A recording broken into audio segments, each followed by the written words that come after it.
Hi Facebook, Vela Souls. So we're getting a little bit. You just used the word anxious. This is a conversation that we had this morning.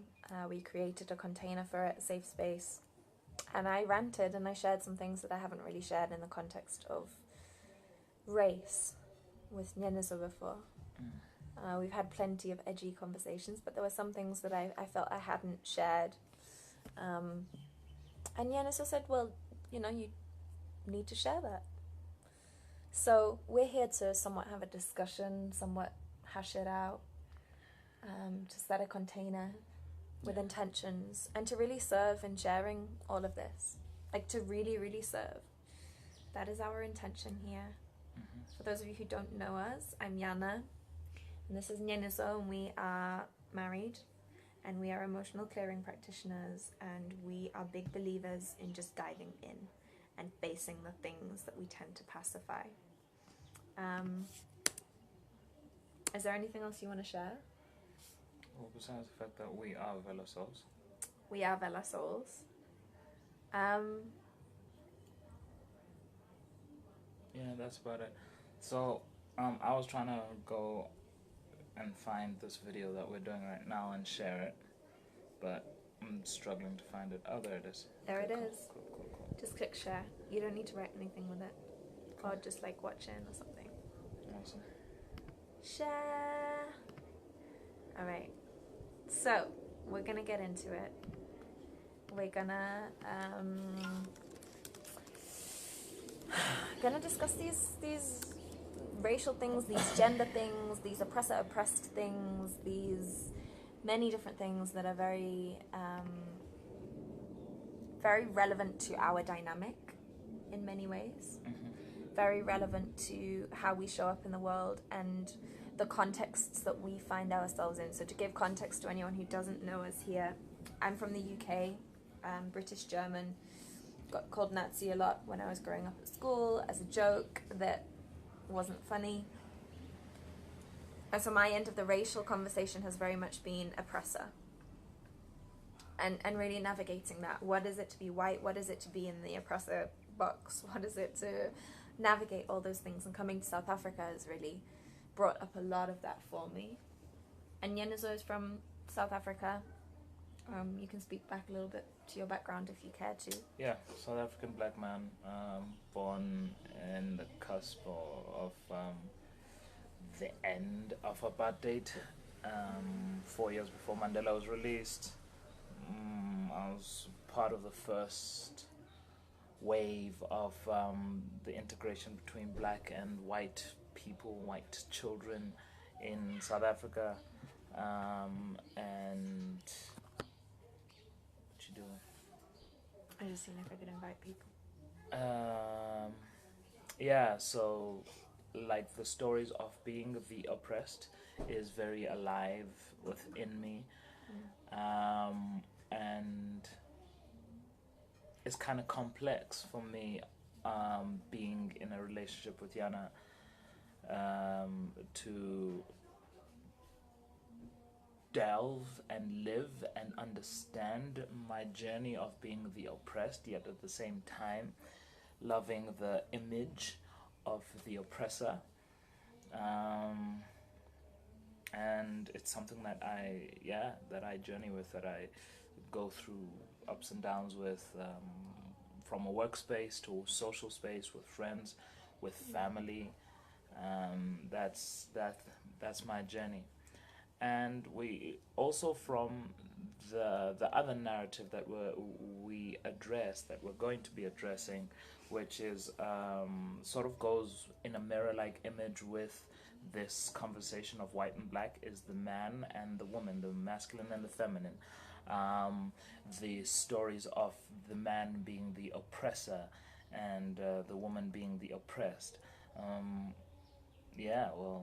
And like, I think it's really important to just frame right now that there's an acknowledgement that men and women, or the gender narrative, is not necessarily directly parallel to the racial narrative, and that there are, lines that can be drawn between them, but as we put this in a title and we put them next to each other, we're not necessarily saying that the experience is the same, that the experience of the dynamic is the same. Yeah. That there's just parallels that can be drawn that help us to navigate these waters. So, having named that, the intention for this this video, this live, is for us to really unpack these stories, create a safe space to unpack these stories, these narratives, these feelings, these experiences, and to allow room for them to breathe, because in them not being breathed, not being felt, not being experienced, sort of it creates its own congestion, its own traumas, its own oppression in us. And so we want to create this safe space between us, and it's not something that we're necessarily creating to penetrate the world with. We are doing this live right now to sort of address and have it penetrated between us, and giving a platform and a space for the world to watch, to see how it looks from the outside looking in. And yes, you most likely will be affected by this conversation, whether you're a man or a woman or black or white. And we welcome your opinions, your comments and stuff like that, and we might engage with some of them. But generally, we're going to be focusing on what's unpacking between the two of us. Yeah. I could feel this one bubbling. I could feel it bubbling. And I think too. what I'm like wanting to share, and I'm going to name that this is like a pacification of my feelings, is the things that come up aren't the entirety of where we stand or what we see or how we feel or what we believe in. Like, there's no brush strokes to it. Yeah. You know, and that there's so many layers to this conversation, and it's a conversation that we continue to have. Like, yeah. I felt to name that, and to name that that's my desire to pacify something inside. That's something I would like to name as well, is that we're both coaches. We're both emotional clearing practitioners, and we work with understanding what's moving from a elevated point of view, looking in and being able to dissect stuff. But both of us understand that it's very important as a part of any human being's experience to not be above stuff, to allow yourself be immersed in what's moving, so that you can get the full transmission of it. And yeah, we might say some edgy shit, some triggering shit, some stuff that are like, is that really how you feel? Or is that really how you what you advocate for? And no, it's not what we totally advocate for, but we're allowing the movement of those questions, those feelings to happen. And whatever is moved within you, please allow yourself to be immersed in it too, and let's engage in a discussion. I encourage everybody to be aware of the things that bring them to spaces that piss them off, and make you want to hurl spears and arrows and throw like angry retorts to whatever we share and think. To observe like, this those is things. a real welcome for you to watch your judgments as well, and watch your projections, and ask, like, I mean, I'm curious to know what projections are already coming through based upon your background, based upon your dynamic, based upon your upbringing and your experience of these conversations. And just to name that, that's really welcome. And if there's anything that you wish to hash out in the comments, like, please do, please do. All right, cool. My first question to you, what is, like, before we really dive into it, what is the thing that you're most nervous or anxious or afraid of in terms of outcome? To be honest, I'm afraid to see what's my actual truth. There's this. The first thought was, oh, I'm afraid of what people are gonna think, and that's not actually my leading narrative. My leading thing is, I'm afraid of what I'm gonna discover within me. That's ugly. That's a shadowy thing to say. Like, just to name some of like just how deep we're gonna go. Yana and I have gone through spaces of using sex to unpack my own inferiority complexes with being black and being intimate and being loved by a white person. So the languaging that we used in that space was using, allowing myself to feel like I'm good enough to fuck a white woman. And that's the kind of shit that, like, that's a part of our journey. And like, yeah, we're not above it. And I think that my biggest fear is a singular piece being taken and twisted or misrepresented or misunderstood. And I just need to understand that that's part of life. Like, when you have these conversations, when you show up in the world, it's bound to happen. But, like, yeah, I think that speaking, especially to the Vela Souls page, where I'm not as sure, like, I'm seeing a few names popping up, but there's less names showing. I'm unsure of who's tuning into this. I mean, I'm never sure of who's tuning in, but my anticipation mostly comes in, how will this be interpreted? I can't hear or see or feel the people that are tuned into this sphere right now. And so I'd like to set a container that really, really holds consideration for that. Awesome. All right, so this all started off from a rant that you were having around the white experience. And the white experience in relation to black people, and how white people are living somewhat of an oppressed social experience because of what they carry in relation to black people. So how does that sit now? So I wouldn't agree that white people are living an oppressed experience. I would say that white people are living a branded experience. Right? Expand. So it's like there's this pasting or this expectation or this stereotype or this assumption that is put upon white people. There's this is me and so shifting emotion. So there's this in my experience, there's this assumption that is put upon white people, and there's this assumption that we know white people's story, that everyone knows white people's story because white people are just, well, they're just privileged. And I feel like it brands everyone with the same brush. But there's a dismissing in that. It's like, well, we know everyone's white story because the history books are white, and so there's a feeling of dismissal, which I see also paralleled in men. You know, in the feminist movement, I feel like it's like, oh, well, we know that men are privileged and men have all the money and men have all the rights, and so we don't need to discuss men. What? That's not even a thing. Obviously, we know that men have this experience, even though I have no clue what it is to be a man in this world. And so that's just to reiterate, I wouldn't say that it's an oppressed experience. I would just say it's a branded experience. Can I jump? Yeah, go for it. So jumping right into it, I want to speak back to what I experienced as a man. Right, and we're gonna flit in between both of them. The whole this is gonna be men, women, black, white, all kinds conversation, of things. Right? I get really upset as a man around desire. It kind of feels like it's a bad thing to desire as a man, because desire is been painted with the brush that is the same as predator.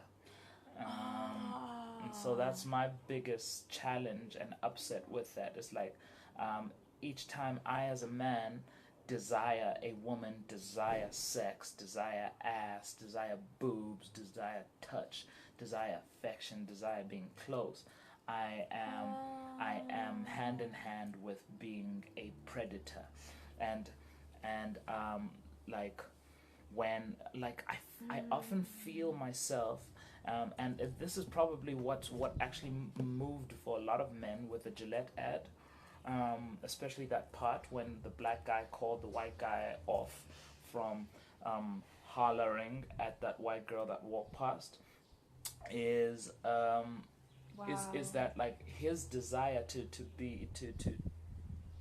go talk to the girl and get to know her, get her numbers, ask for sex if that's what he wanted, or whatever, is branded as you're being a predator, and so stop doing that. So I often feel that even before the Gillette ad came out, was as a man I was like, Every time that I saw a girl in a short skirt and I could see, when they wear those bum shorts or those short shorts, and you could see just the bottom curvature of the ass, and you're like, God damn, that's predator behavior. And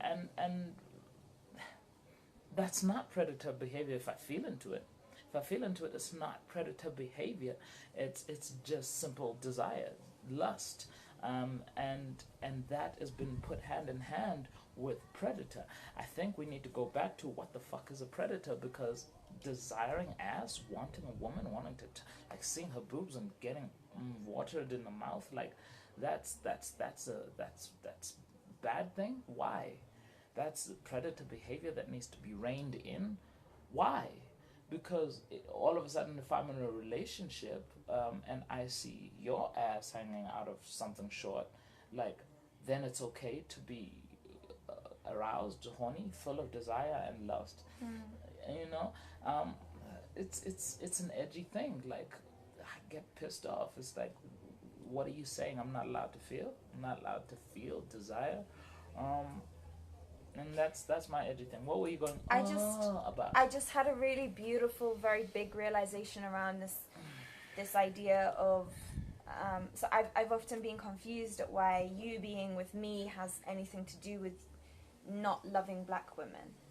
And I realized that because of this narrative of you're not allowed to lust, you're not allowed to desire, you're not allowed to love outside of our dynamic, you're supposed to only love me. Yeah. It does take you away from the market or black women. Or it's like you within that framework or within that mentality, I can see how it's perceived that you've chosen me over a black woman, or you've chosen me over another.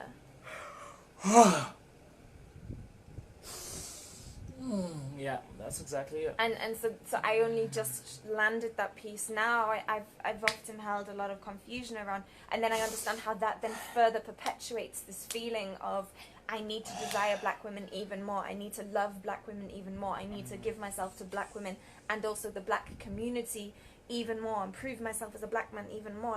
What would happen if we agreed to a dynamic where love and affection and lust and desire and all these things are not compromised by our relationship? That there is all the room for that to be felt. And, we create agreements, of course, around the action behind that, but in terms of the emotional reality that comes, I'm feeling so much. Yeah, I get that. It's upsetting for me and relieving at the same time that you finally understand. Some comments over here. Bambo's welcoming you and sharing, thank you. Ella, Teresa, appreciate your courage. Lou, Boo Green, love that you're cutting through the shame associated with an erotic human being. Love that you're cutting, thank you. So another thing that also came up as you were speaking was I hadn't registered who was black and who was white in that Gillette ad. I would actually have no clue if you asked me to reflect on whether it was a white guy who called out a black guy, or a black guy who called out a white guy, or whether it was a black or a white woman that walked by, or what. I hadn't retained that information consciously at all.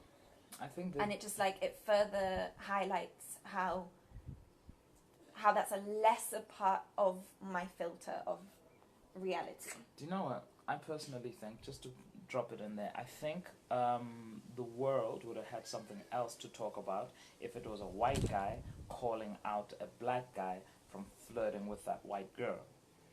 I agree. There would be something all on its own. It's like, oh, the black guy is the predator. Yeah, I agree. And often, I often feel that. When I'm walking down the street and there's a white guy here and there's a black guy here and there's a woman coming that we're going to walk past, she is more comfortable walking past the white guy rather than walking past me. So I, as a black man, feel even more of a predator than the white guy is a predator. Something about him is less predatory. And does that also reflect in, like, if I was to be walking down the street and I was walking towards two men and there was a white guy and a black guy, would you feel a different kind of protective response in relation to each of those men based upon their race? Yeah. Like, what would the response be? Yana walks past a white guy, Yana walks past a black guy. What would the narrative be that comes up look, in you? I would ideally make you walk on the outside of both of them, and you be on this side of me, and then. I mean, like, say you're walking behind me and it's an experiment, and it's just me. You're like observing me walking by myself. All right. Or you're seeing a video of me walking by myself. Yeah. You see me on some CCTV walking into I a won't building. lie. I would be more on edge if you walk past the black guy. 2 reasons. One is a personal reason, which is you have a track record of fucking black guys, right? And I would one feel like, ooh, what are his predatory in what's the words, intentions, and I'd also go, oh, who do you want to get fucked by between the 2 of them? But okay, so okay, cool. But if so we if we take out the personal, I'm wondering just like your response to the black man and the white man. If we're just using the black and white thing, I'd probably just feel more on edge if you're walking past a black guy. And why is that? Let's dig into it. If I put myself in the understanding that I'm a black guy too, so what's so predatory or dangerous about me is that black guys own their sex a whole lot more, and so black guys aren't afraid to fuck. Does that make sense? That's interesting. So for me, I often experience white guys being tentative fucks, and so they often want to go to the let's have sex or let's make love journey. In your experience, and black and your guys are like, yeah. I'm gonna tear that ass up, and so yeah, I think white more. I think white women get it. I think people get it as a whole. That black guys, they fuck ass, right? They fuck ass. they're really predatory about sex. Predatory. Ooh, is that the word that I wanted? They're really animalistic. That's the word. I put predator and animal together, but they're really quite animal and in tune with their wild side when it comes to sex. When it comes to anything, actually, killing, violence, and stuff like that, black people do it more. Yeah, like we've had a conversation around why. So this is like bouncing back to a previous conversation, but I think this also feeds in around statistics show that suicide is higher in white men and murder is higher in black men. And when I came to you and I asked you why you think that is, immediately you were like, because white men tend to implode. They tend to be more internal in the way that they express themselves, and black men tend to be more external in the way that they express themselves. Yeah.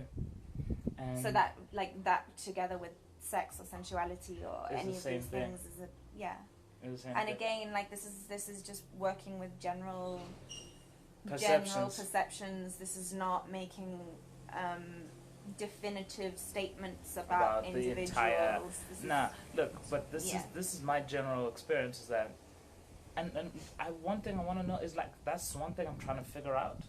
Why are black guys, or why are black people actually as a whole more external, more explosive, and white people are imploding and implosive and internal? It's very, very interesting question. Dynamic, and I don't know why it's the case. Like there's like even just with sound, like there's a stereotype that there's an understanding that black people are loud and black people are and white people are more polite and considerate of.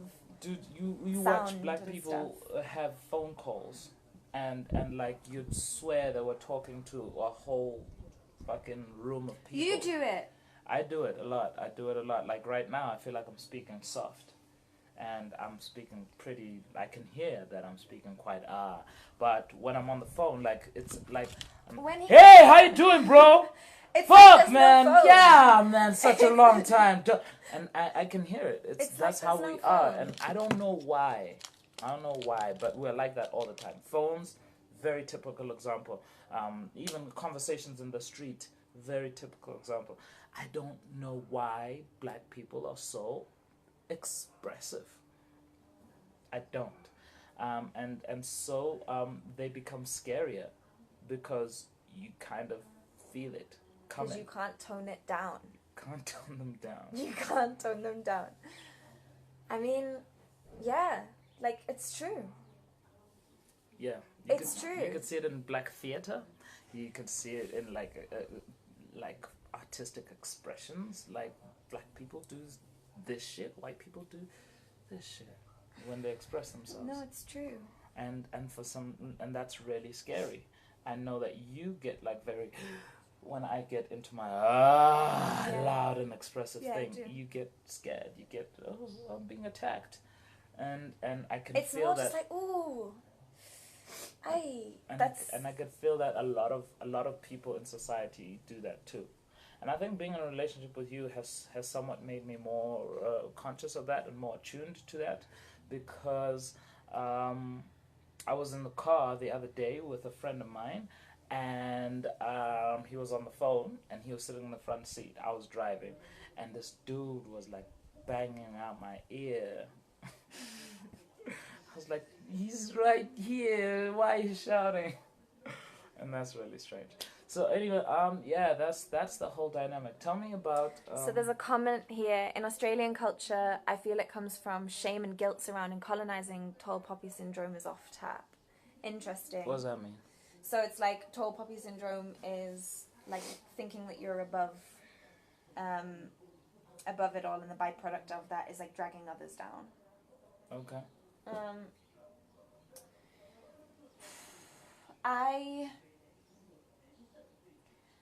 What I'm curious about is the history of whites before blacks were involved. That's interesting. Right, so like, if I look at the Industrial Revolution, there's a few parts to it. There's kind of the Roman Empire and the indoctrination of Christianity. Mm-hmm. That was a big, big, big one. If we think about the witch hunts, then we can come into the gendered conversation a bit more. Like, they were the women hunts, basically. Women were being hunted. But so if we come into the killing of local culture, right, and the indoctrination of Christianity, there was a very, very, very strong narrative of you just have to have blind faith.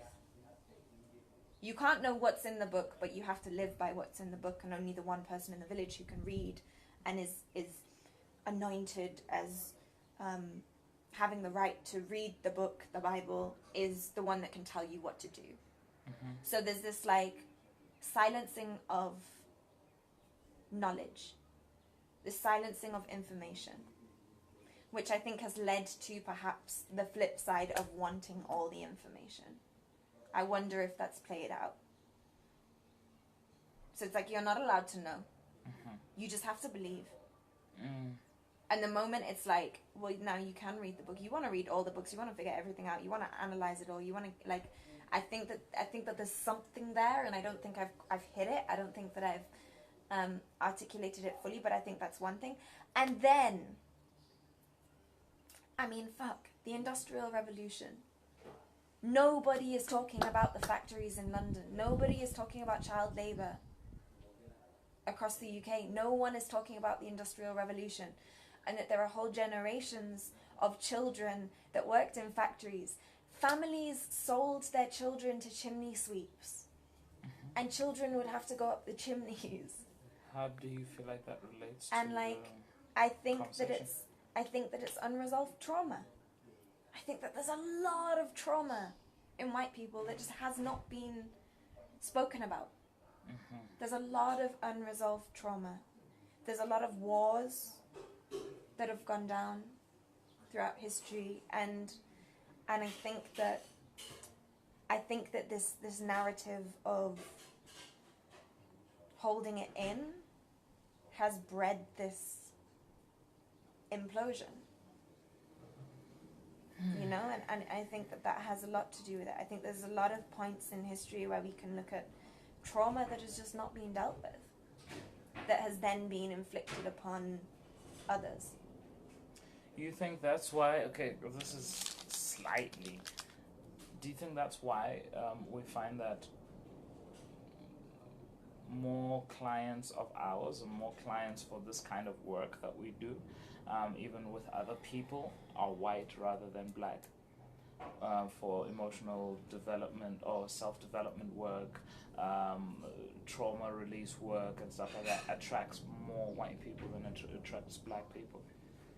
Because it's possible. I think there's an economic thing to that too. Like, I think that economically there are more white people that can afford to do this work and afford to give time to this work and can, you know. But we also offer this work for free. That's and true.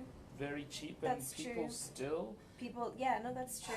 are more white people than it is black people, because white people choose to scream and yell and shout and be really loud, and in having a conversation about how tough it is for them with their wives or their whatevers, they are very and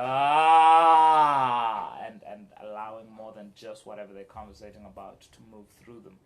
So maybe they are already self-therapying themselves. On a subconscious level, yeah. Possibly. I guess so. The shame to take up space about it and own it's perpetuating. We've already read that one above. Okay, cool. Perpetuating the trauma further. Yeah, I mean, like, lack of understanding around containers and how to set a container is a big thing for humans in general. But I think that among white people there is more of a thing of, like, where do I release this? Where do I go with it?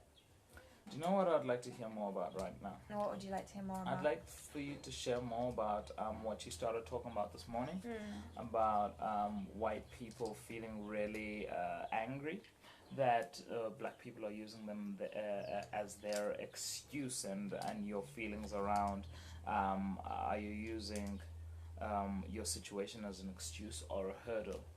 And I love the definition or of the difference in your mind of what's the difference between, this is not a condom, by the way, I know it looks like it, it's a pill for ibuprofen, I don't know what that is. Dambos has said, my intuition says loudness is sourced from the past when the white race tried to dominate black people. I think that black people have always been loud. I think black people have always been loud too. And for me, the question then is, if we look at the evolution of white people, at what point were white people silenced? At what point did they self-silence, or like at what point did that silencing come? But you were saying, for me to speak more about what I was speaking about this morning. And also, I love your definition between when people use a situation as an excuse or as a hurdle. When you use something as an excuse, you use it as something to stop you from doing what you want to do, going where you want to go. If you're using it as a hurdle, you use it as something that challenges you to grow beyond it, to grow and get and find your way over or around it. Yeah, and for me, it's like what I was talking about is how I feel so many black people are using white people as an excuse rather than a hurdle. And it's like, you know, I heard it so beautifully the other day that an excuse is an opportunity that you've given your power away to. And so it's like, if you in that sense, if you move towards an excuse, you are depleting yourself. You're giving your power away. Whereas if you move towards a hurdle, then you're energizing yourself to move through the hurdle. And so whether you are energizing or depleting yourself, which I think is something that once you're aware of that, you can choose the difference. You know, that for me is something that's been a big conversation. I was ranting about it this morning. We set a container and intentions and stuff, and I just, you know, I was talking about how I felt really frustrated that I'm constantly this fucking excuse. Why am I like, even in this dynamic at times, why am I an excuse? Why am I not a hurdle? Like, if I were to be converted into an opportunity to overcome something, or even like just take me out the picture and own your power and own. And this is not to dismiss the systematic oppression. This is not to dismiss any of that. But why, when there is an abundance of opportunities, is a white person an excuse for a black person not to step in? And this is something I've been bringing myself into as a woman as well. Why the fuck have I been using men as an excuse not to step into my power? To not be authentically, genuinely in my power? Why is men my convenient excuse? Why is it that poor people often use the rich and the wealthy as their excuse not to make money, not to be in business, not to go and get rich themselves? Like, why are we using these opposite ends of the spectrum that we ideally want to be moving into and integrating and shifting ourselves towards? Like, why are we using it as an excuse and a point of self-depletion? Why are we depleting ourselves in the face of the things that we are giving? Like, why are we giving our power away? Why are we giving our power away? And how often in conversation, in the language that we use, in our mindset, in the things that we think, do we give our power away? Through excuses. This, for me, was a very hard pill to swallow. Not this morning, even before that, because when we're talking about the poor and the rich, the poor in South Africa are black people, generally, and the rich are white people, and it's hand in hand with the minority being the ones that are rich and the majority being the ones that are poor, and that's exactly what it is here. The majority are black, minority are white, and pretty much every single white person that you come across is financially, economically way better, miles better than an average, like the poor, or and it's been a thing of like, oh, white people don't want us to know the things that they know. White people don't want us to get the education that they didn't, that they get and they teach themselves. And yes, it's true, because my parents and their parents, some of them, like, the general thing is none of them got educated, and the most recent generation, which is the generation before me, has been given like a lower grade education standard. Like it's South Africa. It's called Babizan. It's called I forget. Bantu education. Bantu is what white people call black people when they were not being racist. The racist term is equal to nigger in South Africa. Anyhow, like that's the actual factual condition and situation. But also, we also live in a narrative of we are succumbing, we're giving in, we're giving up to the idea that, yeah, they don't want us to know what they know and they want to be rich by themselves. And we're letting that be our excuse. And the challenge and swallowing that pill is when you go, but what can I do? What can I do from a proactive place? Not from a, oh, but what can I do? But what can I do to change my fucking education status, my economic status, my financial status? What can I do? What can I do? What do I have available to me? What can I empower myself with? That's been such a difficult thing to do, and such a difficult way of thinking to adopt, because it's so easy to be the victim. It's so easy to be weak and to receive handouts at the robots. And that's why in South Africa, I've experienced more than any other country in the world. I'm talking shit. In Nigeria and other African countries, you get a lot of beggars. But general countries that I've been to that are outside of the African continent, is there's so much begging in the streets, and the robots, and these sad faces that are rehearsed of just R1, or just I want to buy something to eat, please. Like that shit, I see it so much, drives me up the fucking wall, because I know now Before I didn't. Before I was like, oh, poor person. Here's my money. Take my shit. But now I've gotten into the frame of mind of I've started. I'm not even there yet. I've started the frame of mind of what it is to work for my expansion, what it is to work for what I have, what it is to work for what I want, to go beyond and go to reach for dreams. Now I know, and then I know that beyond the idea of being educated, speaking good English, there's just a shift in thought, a shift in how you frame your mind, and that shit it also goes hand in hand with what's sitting in the human being, the emotions, the traumas and shit like that. That's hand in hand with how we think. But at the end of the day, I now no longer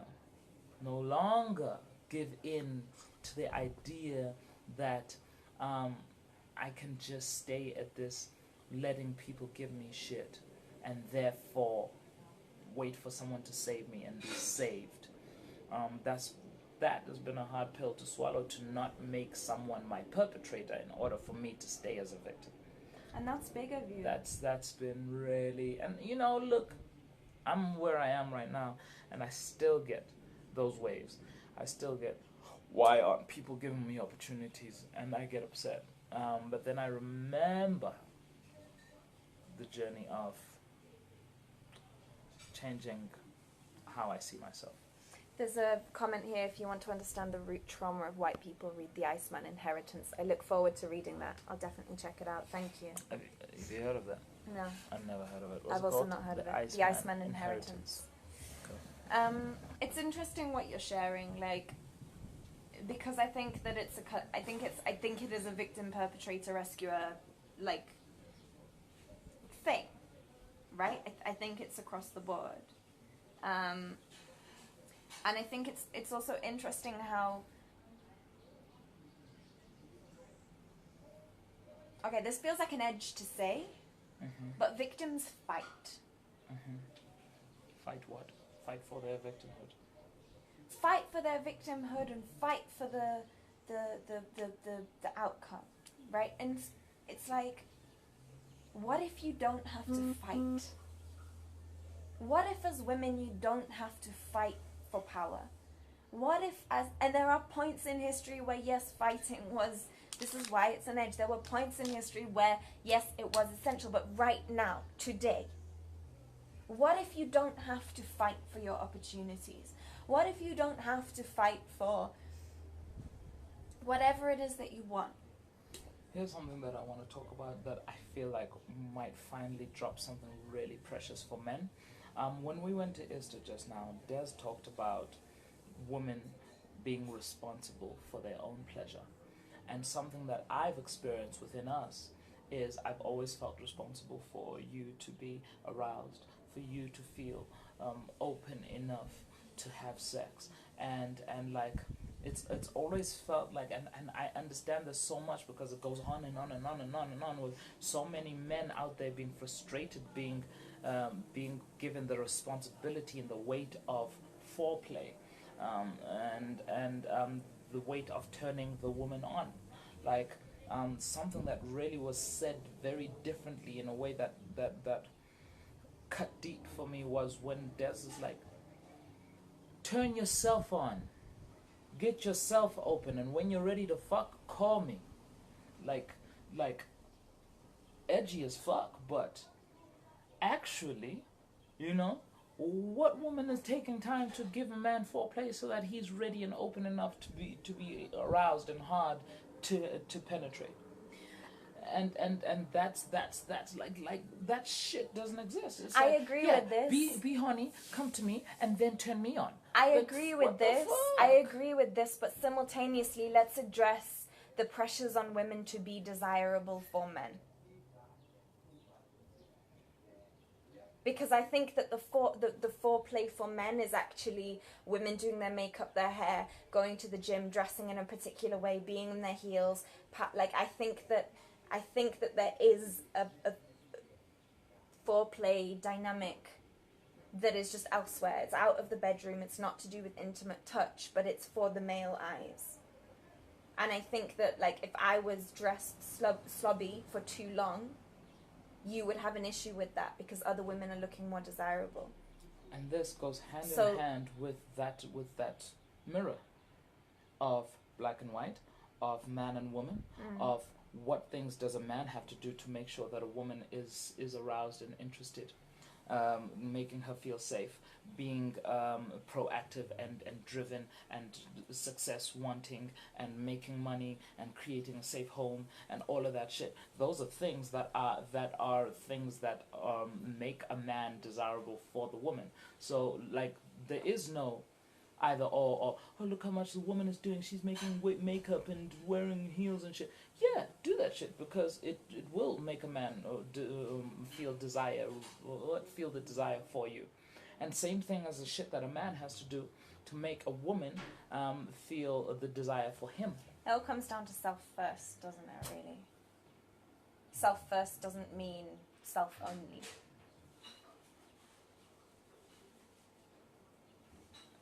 Further explain. It's like I mustn't make you responsible. You mustn't make me responsible. But we can acknowledge a responsibility, an ability to respond to a situation, and that we each have the capacity to also feed into something.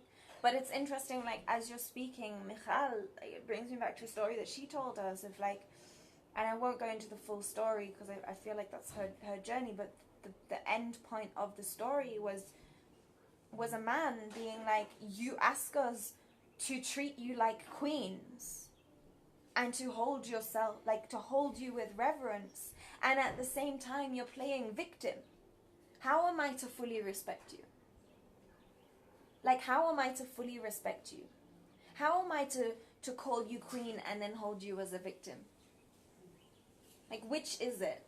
When are women really gonna step in and step up into their power and own it?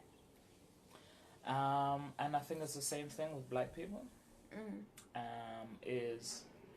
Are we kings and queens of the Most High, and we're golden, and the sun loves us, and we're fucking survivors, and we can run faster, we're physically more fucking advanced, we're all this magic and shit like that. Oh, and we're also slaves, and we're also the victims of white oppression, and we're also like I think there's a time that it's not about choosing one per se. It's not about choose which one is, choose your struggle. It's more about be what you wish to be, and then allow the other to serve your story and to serve your narrative. Yeah. To serve you as, okay, cool, this was my hurdle. But I am this. When it comes to these contradictions, I love Joseph Campbell's take on it. So Joseph Campbell, who's a mythologist, for those of you who don't know him, the hero's journey is his thing. And in a book of his called Pathways to Bliss, and I read over this chapter often, he speaks about how if you really want to get to the essence of something, you need to find the 2 points of contradiction. Right? So the tension between those 2 points of contradiction generates a question, and that question gives truth. That question indicates truth. So it's not about being kings and queens or slaves. The contradiction in those 2 statements generates something. And that tension, that activation, is the truth of the dynamic, because we're all internally dynamic, right? It's like the contradiction itself creates truth. Contradiction is an essential part of gathering truth. So if we're like, is the truth that we're kings and queens, or is the truth that we're slaves, we're missing the point, because the point is the contradiction between the 2.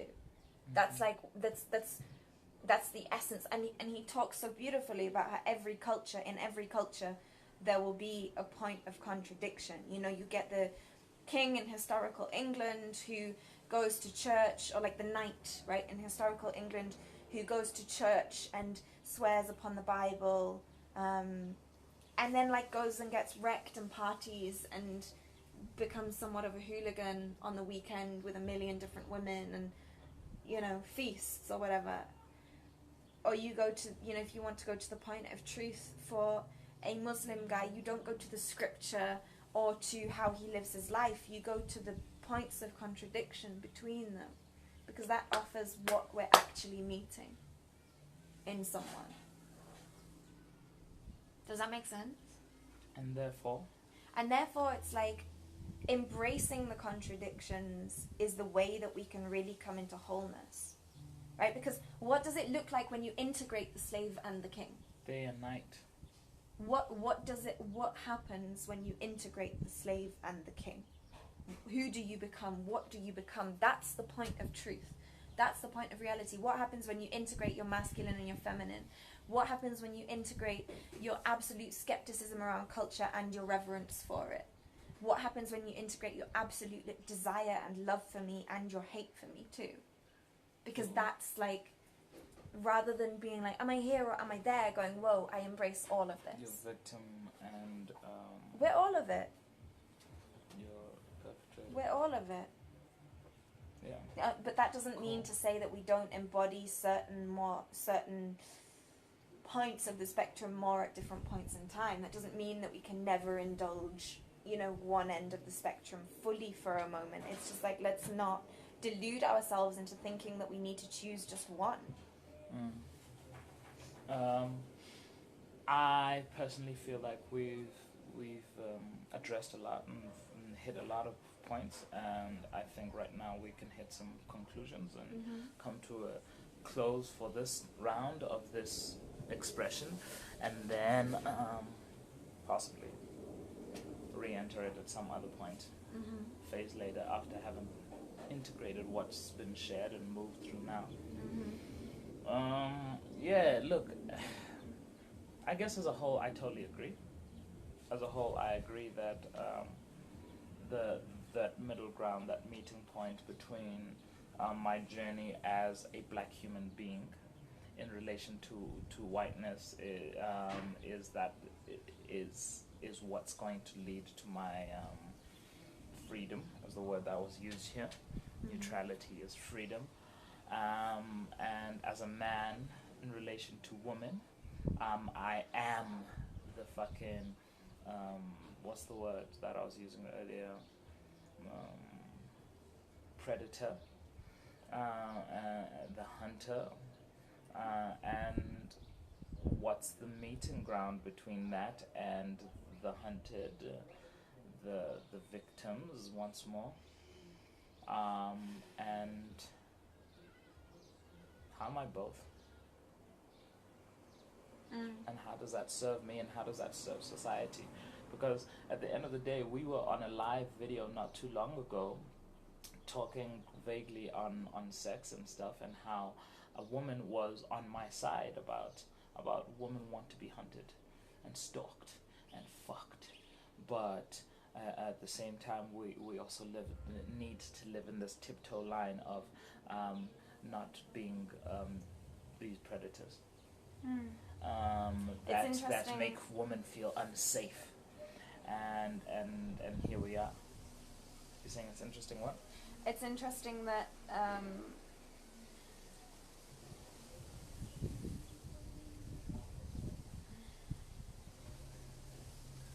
like, I just found it interesting that you used the word "on my side." And how that's such a big part of this conversation as well, is like sides. And how confusing it can get when we dissolve sides. Like, what happens when you just don't take a side? What happens if you don't have to take the side of white people or black people? What if there's no such thing anymore? Like, or the side of women and the side of men, or the side of whatever these juxtapositions are. It's like, what if we just acknowledge that every human has facets of things that resonate, and facets of things that trigger, and facets of things that just don't really resonate. It's like when I was watching Candace Owens, I was watching interview with Candace Owens yesterday.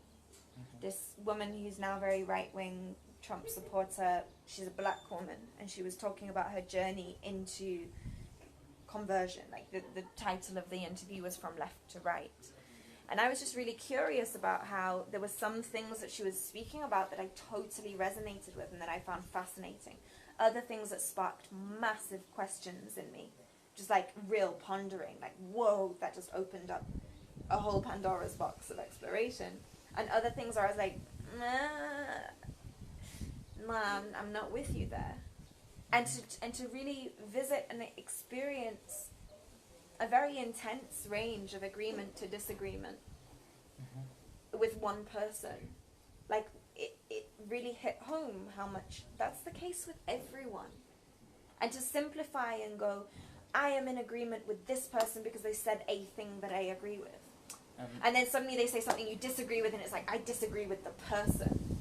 And it's like, you disagree with the thing that the person said. Or the other way around, where you are in agreement with something that somebody says, and you feel you feel like you have to agree with everything that they are, with everything that they are as a human being, and so you justify those things that they are that you naturally disagree with, but you feel like you have to, and you justify ways to agree with them. Leah! Because you agree with a certain aspect of them. We love you. And it comes back to what's up, animal? What's up, rah? And it comes back to my shopping basket metaphor of life. Is like, no, life is a shopping basket. You cannot go to any shop and buy everything that's in the store. Sometimes you can if you're like rich as fuck, but at the end of the day, you don't want to. It's not convenient. You don't want to buy every single fucking thing in the shop. Either you've got it already or you don't need it, and you only need just one thing.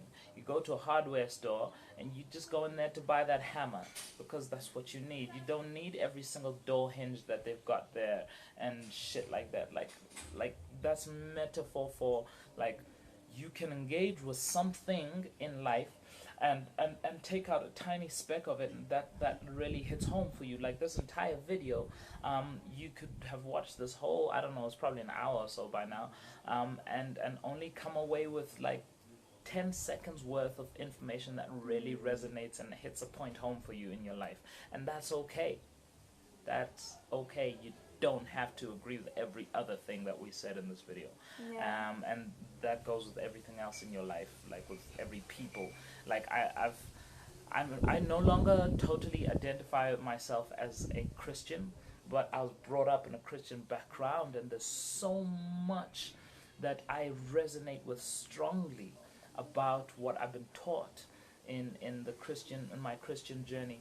And now there's so much that I don't resonate with at all. I feel like I'm in contradiction with, and so now I go, I learned this from Christianity. I am not necessarily a Christian. Like same thing, like school, varsity, family, religions, societal standpoints, everything. Like you can only take so much and put it into your shopping basket. You can't take every single thing with you, and that's okay. So meet your meeting point, meet your halfway point, and take away what is for you and let go of what is not. Do you feel there's exceptions to that? Like, I'm curious about culture and cultural appropriation and No. what it is when you don't feel there's exceptions. No. Like, I think you might be leaning towards how I relate to my culture. And I'm a Xhosa man, I'm a Xhosa black man, but I don't necessarily feel like every single practice that is done in my Xhosa culture is the end all and the be all, and I disagree with a lot of it, and I just practice what is true to me.